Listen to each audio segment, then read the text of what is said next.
ಇವಾಗ ಕೆಲವರಿಗೆ ಏನಂತಂದ್ರೆ ಇವಾಗ ಸಂತು ಮಾಸ್ಟರ್ದು ಇವಾಗ ಬೇರೆ ಹೇಳ್ತಾರೆ ನಿಮ್ದೆ ಇವಾಗ ಕೆಲವು ಹಿಟ್ ಸಾಂಗ್ ಕೊಟ್ಟಿರ್ತೀರಾ, ಕೆಲವ್ರಿಗೆ ಗೊತ್ತಿರಲ್ಲ ಯಾರಂತ. ಅದೇ ನೀವ್ ಹೇಳ್ದಂಗೆ ಕೆಲವರು ನಿಮ್ ನೇಮ್ ಹಾಕಿರಲ್ಲ, ಬೇರೆ ಬೇರೆ ಕಾರಣ ಇರುತ್ತೆ. ಖಂಡಿತ ಇವತ್ತಿಗೂನು ಈಗೀಗ ಕೆಲವೊಬ್ರು ಕಂಡುಹಿಡಿತಿದ್ದಾರೆ.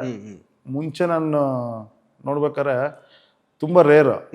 ಆಮೇಲೆ ನಾನು ಚಾನಲಲ್ಲಿ ಕೆಲಸ ಮಾಡ್ತಿದ್ವಲ್ಲ ಜಿ ಟಿವಿಯಲ್ಲಿ, ನಾವು DKD ಮಾಡ್ತಿದ್ವಿ. ಸೊ ಅದರಿಂದ ಗುರ್ತಿಡಿಯೋರು.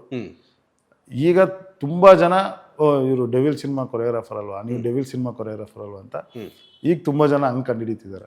ಮುಂಚೆ ಎಲ್ಲ ಏನ್ ಮಾಡ್ತಿರೋ, ನೀವು DKD ಕೊರಿಯೋಗ್ರಾಫರ್ ಅಲ್ಲ, ನೀವು ಡ್ಯಾನ್ಸ್ ಕರ್ನಾಟಕ ಡ್ಯಾನ್ಸ್ ಬರ್ತಿರಲ್ಲ ಅಂತ ಕಂಡುಹಿಡಿಯೋರು. ಬಟ್ ಇವತ್ತು ಅದು ಸ್ವಲ್ಪ ಚೇಂಜ್ ಆಯ್ತು. ನೀವು ಡೆವಿಲ್ ಸಿನಿಮಾ ಕೊರಿಯೋಗ್ರಾಫರ್ ಅಲ್ವಾ ಅಂತ ಒಂದು ಖುಷಿ ಬರುತ್ತೆ. ಸೊ ಹಂಗೆ ಈಗ ಅಲ್ಲಿ ನಾವು ಬೇರೆ ಕಡೆ ಹೋಗಿ ಫ್ರೇಮಿಂಗ್ ಆಗಿ ಹೋಗಿ ನಿಂತಾಗ ಸೊ ನಮ್ಮ ಬಗ್ಗೆ ಇನ್ನೊಂದಷ್ಟು ಜನಕ್ಕೆ ಗೊತ್ತಾಗುತ್ತೆ ಅಂತ.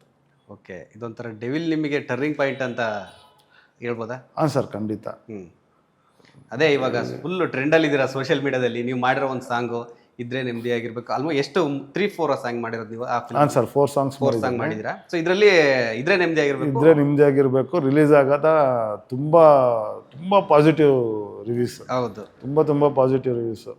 ಬಾಸ್ ನೀವು ಹಂಗೆ ತೋರಿಸಿದ್ದೀರಾ, ಅಷ್ಟು ಚೆನ್ನಾಗಿ ಮಾಡಿಸಿದ್ದೀರಾ, ಆ ಥರ ಎಷ್ಟೊಂದು ಕಡೆಯಿಂದ ತುಂಬಾ ಪಾಸಿಟಿವ್ ರಿವ್ಯೂಸ್ ಬಂತು. ಅದು ತುಂಬಾ ಖುಷಿ ಆಯ್ತು ನನಗೆ. Okay, so after long time ನನಗೊಂದು ಮತ್ತೆ ಒಂದು ಬ್ರೇಕ್ ಸಿಗ್ತಿದೆಯಲ್ಲ ಅಂತ.